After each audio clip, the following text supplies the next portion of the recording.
Welcome to What the F is Going On in Latin America and the Caribbean, a popular resistance broadcast of hot news out of the region.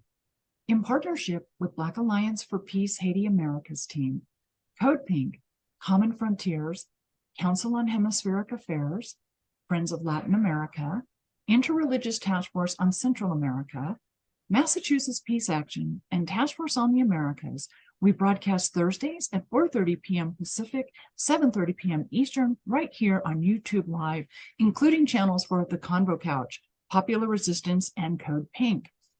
Post-broadcast recordings can be found at Apple Podcasts, Spotify, Telegram, radindiemedia.com, and now under podcasts at popularresistance.org. Today's episode, Alex Saab, 3 years a kidnapped diplomat.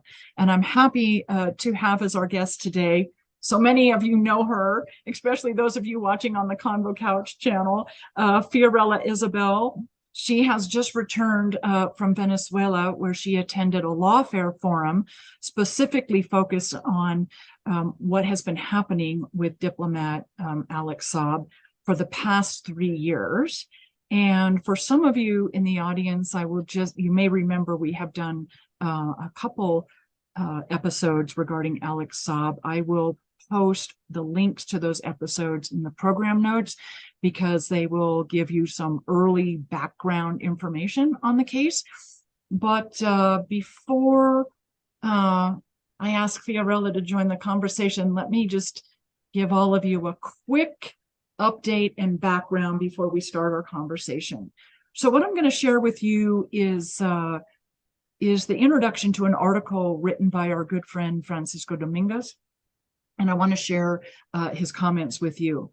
As he says, this case is a terrifying example of the United States' continuing commitment to illegal, unilateral intervention and regime change, where no country is truly safe.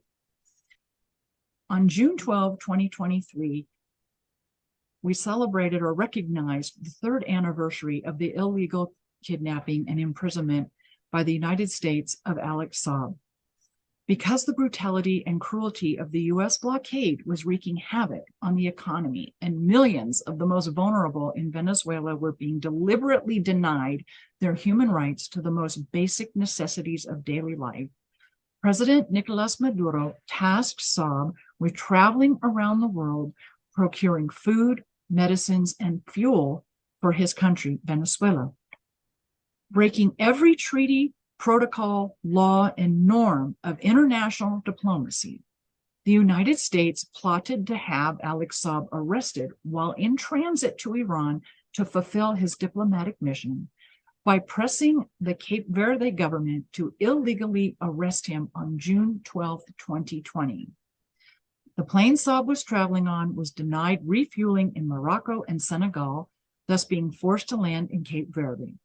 In his book, Never Give an Inch, published in 2023, Donald Trump's Secretary of State, Mike Pompeo, admits as much, saying, quote, "No other nation has the global reach to interrupt an Iran-Venezuela plot in real time and convince a small island nation to hold a wanted man." And then there's a full legal saga that ensued after that. An extradition to the United States. Alex Saab is currently being held in Miami prison. He has no access to health care. He is not allowed to see family. He is only allowed to see legal counsel. And it just goes on and on from there. It's a pretty heinous story, and it's a hugely important story regarding the extrajudicial reach of the United States. And so with that, I want to ask Fiorella to join our conversation and share with us. She was last week in Caracas for a lawfare forum, and this is the Alex Saab case is significant lawfare. I mean, we've seen a lot of lawfare throughout the hemisphere in preventing candidates from running from office or removing them from office, but this is just a clear violation of international law, diplomatic law, and on and on and on. It's atrocious. Yeah, it absolutely is, and I don't think it's gotten the attention at the United States on the Western level that it deserves as a case of lawfare, which is why it was important that so many people came from different parts of the world, particularly Latin America, and some of us from the United States of America, where we were able to come together to speak on different aspects. My panel was on media and how the media has contributed, of course, how they've been framing this case against Alex Saab. They've been framing him as a criminal, as corrupt. This is, of course, classic as to how they did it.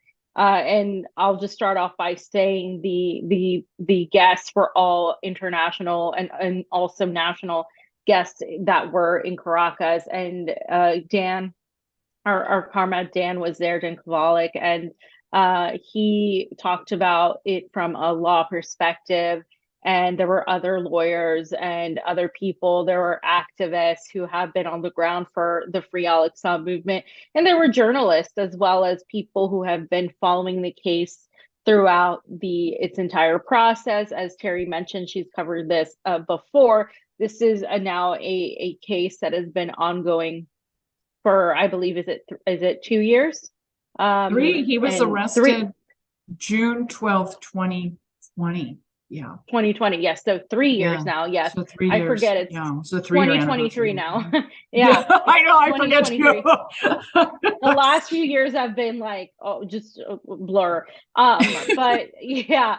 So unfortunately, 3 years since he hasn't seen his children in the same as a free man. It's been time away from his spouse. He's a human being, and this is one of the things that I think a lot of the event was also wanting to point out. This isn't just a figure, this is a human being.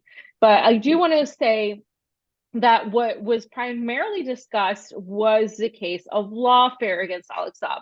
And what that is just using this idea that there is some sort of corruption associated with him to basically rid him out of any judicial fair process that somebody would normally have, and to justify his detainment. And that's putting it nicely. I mean, some people say he was kidnapped.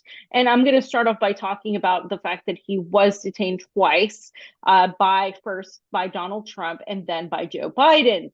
And I start off by talking about that because I do think it's important that this is a case that is setting a precedent for how the United States acts as this arbiter of who is a valid diplomat, who is a valid president, who is a valid leader, under this idea that they are the ones in charge and they are the ones that dictate the sovereignty of these nations. And so we've been seeing a lot of pushback against that, of course, on the world stage when it comes to BRICS, when it comes to the new push for a multipolar world. We're seeing what's happening in Africa, in the Middle East, and the reemergence of cooperation between states that were once enemies, like Saudi Arabia and Iran, Saudi Arabia and Syria. And in, of course, Latin America, we're seeing a push away from the dollar and a push towards building, but in some countries and in some economies, something that is more in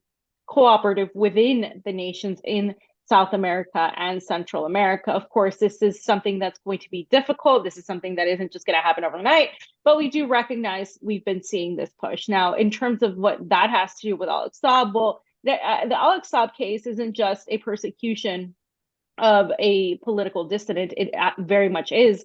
I mean, Alex Saab was at worst, I believe, somebody that was trying to provide food and medication to a sanctioned country. And if anybody, Terry, what you have an understanding of what people went through in Venezuela, and just going there and hearing the stories of people and friends that have been there and have survived these different decades and these different times that have been difficult in their own right, depending on the situation for Venezuela, really tells you another picture as to how critical it was in the moments where Saab was trying to deliver these things, and also oil, where they almost ran out of petrol. And Saab was instrumental. He is seen as a hero by the many people in Venezuela for fighting to basically get them needs. Now, the United States, of course, and the media have painted him as a corrupt individual, a political, a drug dealer of sorts. I've even heard as of Venezuela and the Maduro dictatorship. These are the things that have been said about Saab. They cover him as somebody that has done something wrong, when in reality, even if he had, he was a diplomat. And that's the thing here, that where the lawfare case comes in, because a diplomat by international law is not supposed to be arrested. He was arrested with a diplomatic passport. He was a diplomat.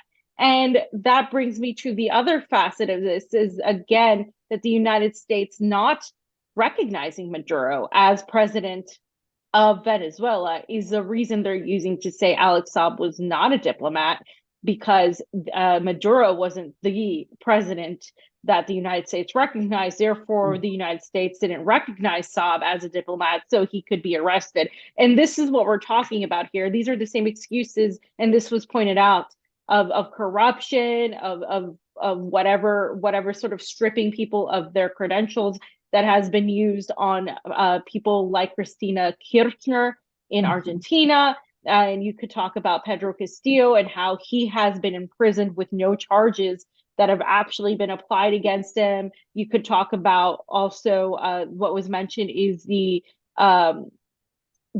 case, the persecution of other dissidents in general. I mentioned Julian Assange in the United States, how it wasn't really about him committing a crime against the United States because he was just a publisher, but it was about what it exposed.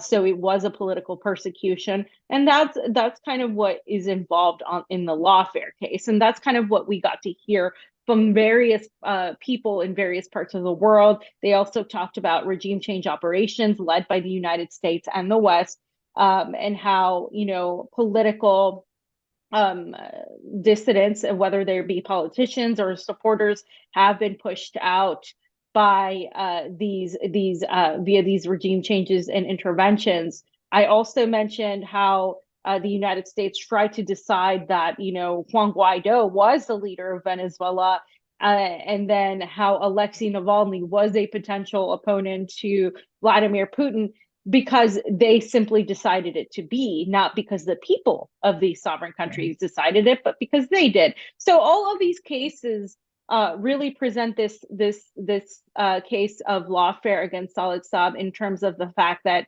he is merely a victim of the U.S. trying to create this precedent where not even a diplomat is safe if they are enough of a threat or perceived as some sort of threat to the State Department and the establishment. And that really encompasses so many of us, whether you're an activist, a civilian citizen, a dissident, whether you're a journalist or a political diplomat, you are no longer safe.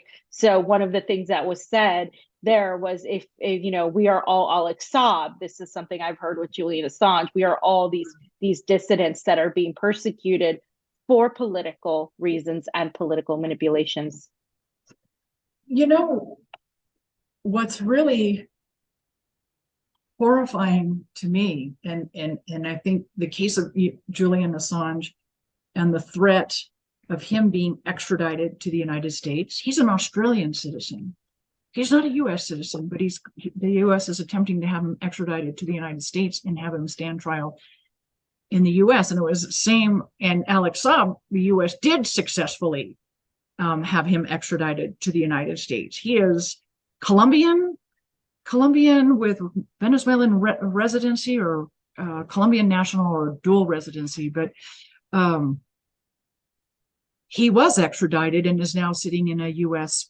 prison in Miami. And so you really see in both those cases, and many others, but in those two specifically, because they're so high profile, and the Alex Saab not quite as high profile as Julian Assange, which we are attempting to lift his story here in this episode. But the U.S. judicial system has declared itself the world's judicial system. Yeah, and that is just really horrifying. And so it doesn't matter if you're a U.S. citizen or not. You can still be found guilty in a U.S. court and brought in. Yeah, it's really, I don't think people in the global north really understand that. Maybe in Europe they understand the Julian Assange case so clearly that way. But I don't think those of us in North America really get what that extrajudicial reach is. The US has determined itself to be not just the world's police with its military, but the world's court system as well. And on the background of that, Terry, I just want to say also there's been a rise in detentions of journalists. Recently, British journalist Vanessa Beeley was detained over her journalism on Syria and her journalism in general, which is completely in opposition, of course, to the BBC State Department. They've written countless smears of her. That one wasn't highly publicized, but she was detained for over 5 hours, 6 hours around. And the UK can sanction people. Several of my colleagues were threatened with sanctions for working at RT as well.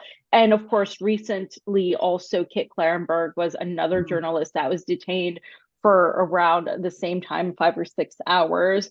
So this is happening with journalists. And of course, I was also detained and questioned for about 2 hours. And so in the United States, now the United States right now obviously is the one that is going after Julian Assange for WikiLeaks and what that exposed. But this is now also, we can talk about the FARA Act, because on the background of all of this was Alex Saab, the Uhuru movement, the Uhuru group. They were a black can we just socialist. Explain to the audience, FARA, F-A-R-A, is Foreign Agent Registration Act.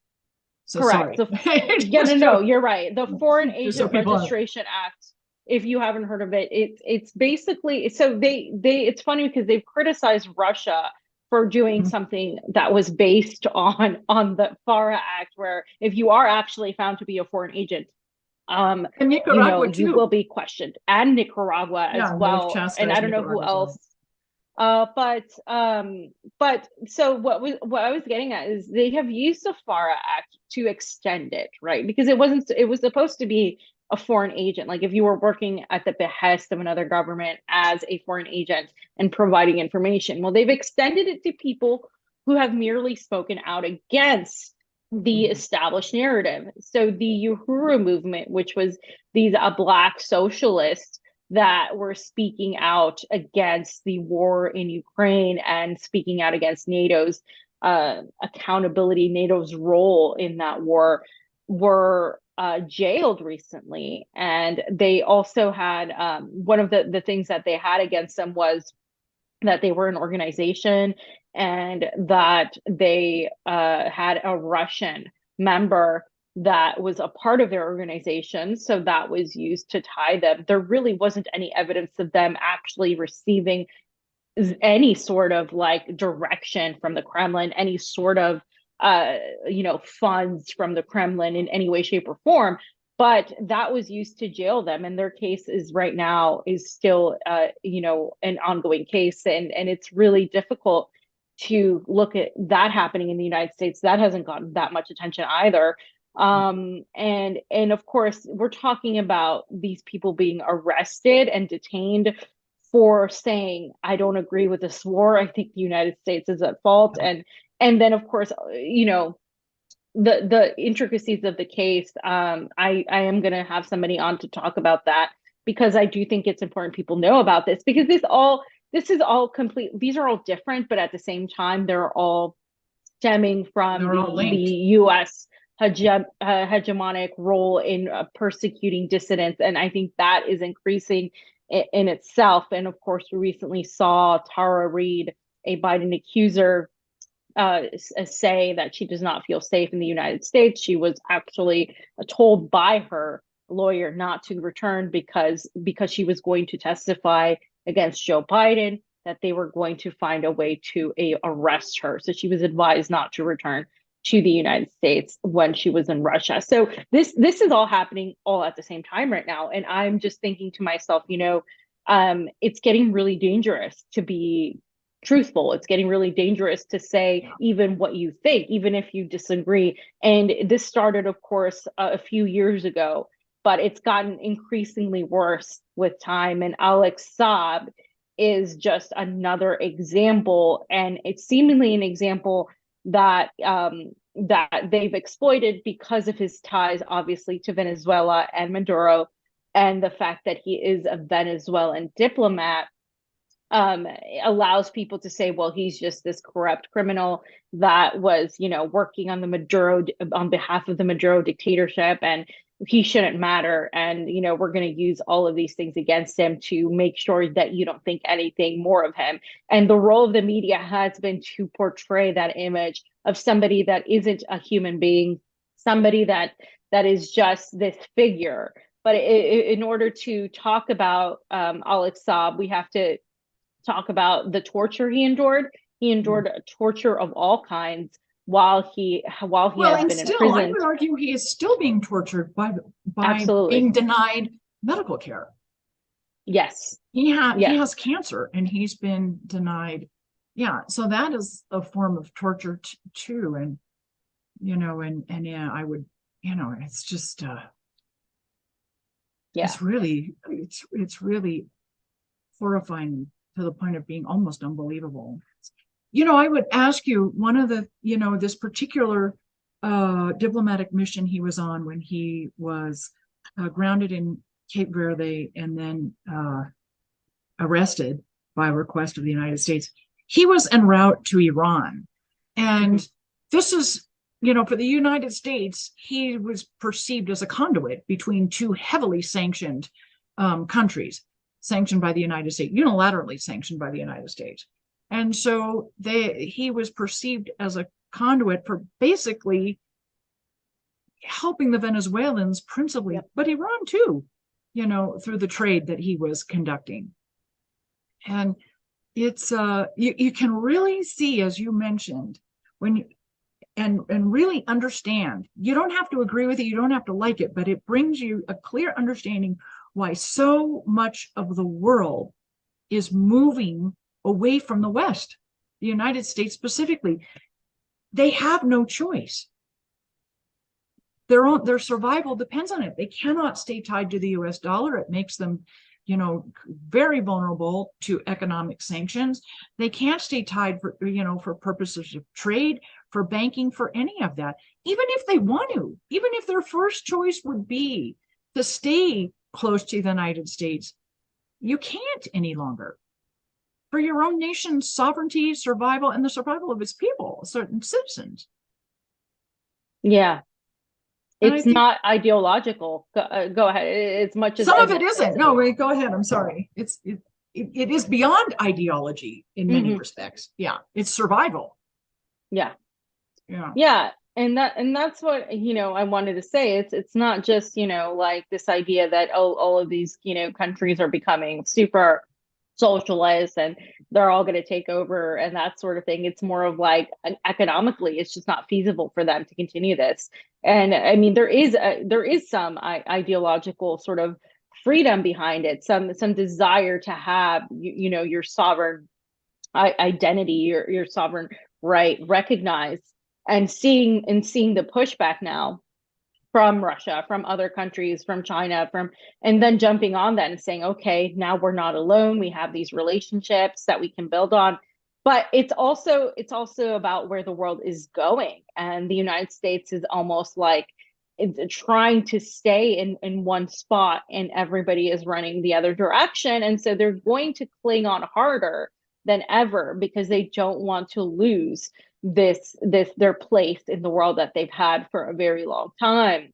And so the Western world is also in the same vein, working in the same way with the United States. I mean, recently, I don't know if you saw this, you probably did, but it was the South African delegation that was going to join President Cyril Ramaphosa in Russia to meet Cyril Ramaphosa was just also had just met with the Ukrainian president. He was Zelensky, and he was going to meet with Putin. And the delegation was supposed to join him, and they stopped the plane. The Polish authorities actually detained the plane. They had the plane there for over 3 days. I think it was like 4 days total or so or more. And they frisked a diplomat, a woman who had a diplomatic passport as well, which was yet another violation. And the journalists that were there and the other members said this has never happened before, that this is absolutely unheard of, that they would treat a diplomat this way. But now that there's been so many precedents set with just violating international law when it comes from the United States, well, then, other countries are going to continue following that example. And that group was never allowed to join President Ramaphosa. And so they were sent back. And this is just an example of just where, if you are perceived as a threat to whatever the establishment or the powers that be, whatever you want to call it, the Western. Well, if you go up against the narrative, yeah, you go up against the what's supposed to be the established narrative. Yeah. And or worse. And like these, and of course they weren't hurt, but it was completely inconvenient to be in a plane and for days and not be able to get out. And the worst part was they were blamed for it. They said that, these people just wanted to sit here and stay there. They were told they just couldn't leave the area, not the airport. And so it was just this whole not the airplane. And so it was just this whole thing where it was like, no, we're not doing anything wrong. And it's the same attitude that we get when it comes to the US's persecution of dissidents like Alex Saab. And again, it's important for Venezuelans, and you got the gist that it was so important for Venezuelans. In spite of the fact that to many it may look like it's not that important, because Venezuela is still facing high inflation. They're facing the consequences of having lived through sanctions, blockade, and enduring the economic ups and downs of this. This is not going to go away right away. This is a country that is still struggling. In spite of that, people were very committed to supporting Alex Saab because they saw him as somebody that was trying to work for Venezuelans, that was trying to help Venezuelans. And so that is that support he got, and the passion he got from a lot of people who see him as somebody that has been trying to help and really, really it points out, it emphasizes just how much the United States has gone after Venezuela, whether it's through interference, through regime change attempts, anything. And they've endured this time and time and again. And so you can't help but look at the Venezuelan people as being some of the strongest people for having to endure that. It's not easy at all. No, they're incredibly strong, and they're incredibly determined to maintain, their nation and their national sovereignty. And they really understand what's happening from the north, focused on them. They really understand it. They're followers of Simon Bolivar. They understand what's happening to from the north. It's one of the things you mentioned, Alex Saab, helping them. He was arrested in June of 2020 on his way to Iran. And part of that mission was medical, not just food and other supplies, but medical supplies as well. June of 2020, the world was in, a really strong pandemic mode and still very heavy lockdown in the United States. So this was even more significant that he was trying, because of the US sanctions, it's not possible for Venezuela to go out onto the international market and procure almost everything it needs, but particularly medicines. And so to be traveling to Iran in part on a medical mission and to be stopped, that's just, you can't really interpret that as any other way except the United States wanting to just kill these people, to see them die. That's a really harsh thing to say, I know, but I think those of us who understand what sanctions are and how they're used, they are warfare. They're a silent form of warfare for many of us back in the States, out of sight, out of mind. We say, we're not dropping bombs on Venezuela. There's no boots on the ground in Venezuela, at least not yet. There have been attempts to put boots on the ground in Venezuela from Colombia in the past, in more recent years. But the sanctions are really a silent form of genocide, a silent killer. And it's an out of sight, out of mind thing, which makes them particularly insidious.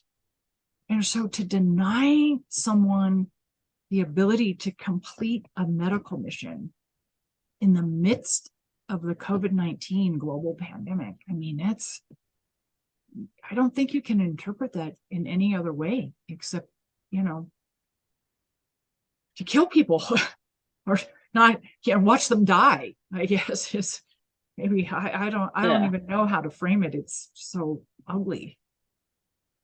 Yeah, to use it to manipulate, to suffocate the population to the point of no return, so they could turn against their government and really just open up the the dam into the United States coming in and rescuing them, or some sort of interventionist or color they revolution. Would use the what do they call the right to the art? What's the human rights intervention? Mm-hmm. Yeah. To intervene on humanitarian for humanitarian. But it is a form of suffocation. It's a form of torture, because it is a slow death, and that's what sanctions are. And you're right, people don't understand what sanctions are. Even people who have been living, who are Latin American, who have been living in the United States, and say, well, Maduro and this and that. It's like, yeah, but you don't understand what you can't access your funds. The country can't access funds. The country can't import anything. The country can't, like, this is just, you're completely frozen. And you get small snippets of that as an American when you go to Russia and you can't use your money, and you can't buy things. Well, you may have money, but you don't have access to it, and you can't function because of the sanctions. I mean, I got a small snippet of that. Imagine that times 1,000, and living in a country and not having, and then running out of anything, and just having that desperation of needing to have food, needing to have water, needing to continue living like a human being, and being suffocated and told no. And it is a form of murder, and it's a form of complete and total disregard for actual human life and actual humanitarian cause. So it's like, we're going to make you suffer so hard and perhaps even die because we don't like your government. Right. Yeah. And so you either flee your country or, are being, strangled to overthrow your government. And that hasn't happened in Venezuela, and it's not going to happen. It's not. And the world is really coming to understand this. I hope with this conversation today with you that, we can help influence and educate more of our citizens in North America, the United States in particular, to really understand what the use of economic sanctions is really about. It is warfare. And it is a form of warfare. There's no other way to frame it. And more and more of the world is recognizing that and responding to it. And so here we again see this multipolar world emerging, not always, in many cases, because countries want to overtly disentangle themselves with the United States. But for many, there's no choice. It's about national sovereignty and survival of its people.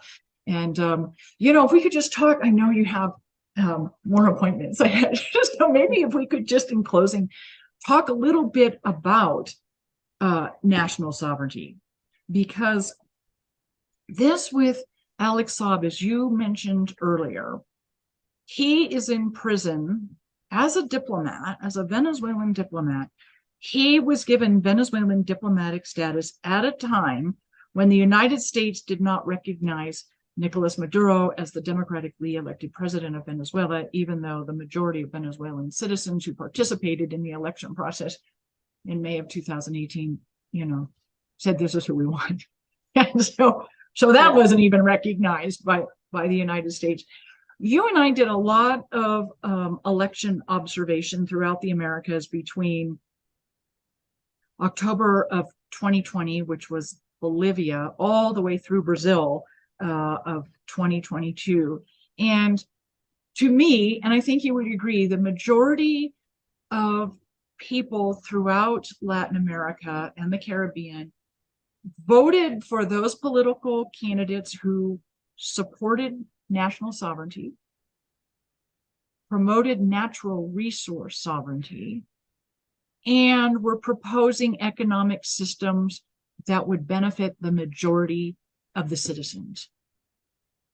And that includes Venezuela. And that has been completely, I think, a huge frustration for the United States, and perhaps, even has made the United States even more aggressive towards many of these countries, which again, could result in a not very good outcome for Alex Saab. Yeah. I mean, national sovereignty is the number one thing that all of these countries want and have wanted for a long time. Countries like Honduras, like for 500 years. Yeah, well, yeah. I mean, and well, that's a whole other show that it's almost sure. Like we didn't, the Bolivar situation, the freedom of from the crown.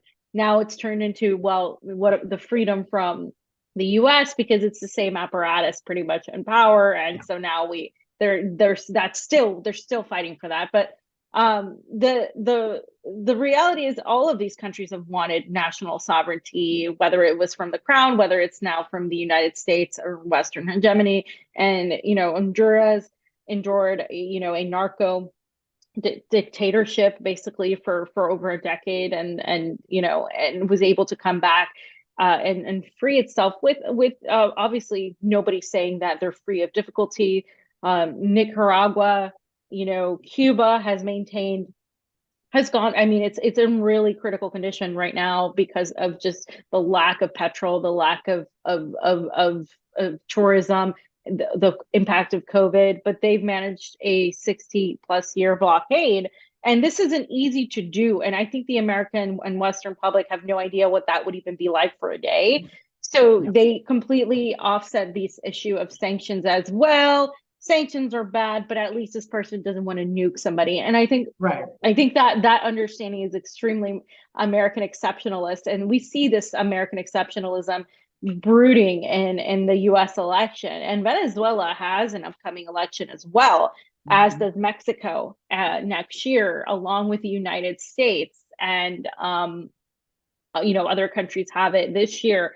And so it's important to really look at how these countries' elections will happen and how the United States is responding to them, because I think the more these countries try to become independent and build relationships with each other and away from the United States, the more aggressive you will see. And I think right now the focus of the United States is clearly the Troika, Nicaragua, Cuba, and Venezuela. And we, as anti-imperialists, have to do everything we can to prevent our government in the United States, because it's our government, it's where we're citizens of, where we can fully criticize and fully go after, to prevent the intervention in these countries, because it would be a detriment to the fight for national sovereignty of the people of the Americas. It would be a detriment for the fight against imperialism and Western hegemony. So I think when it comes to national sovereignty, it is one of the most important things we can support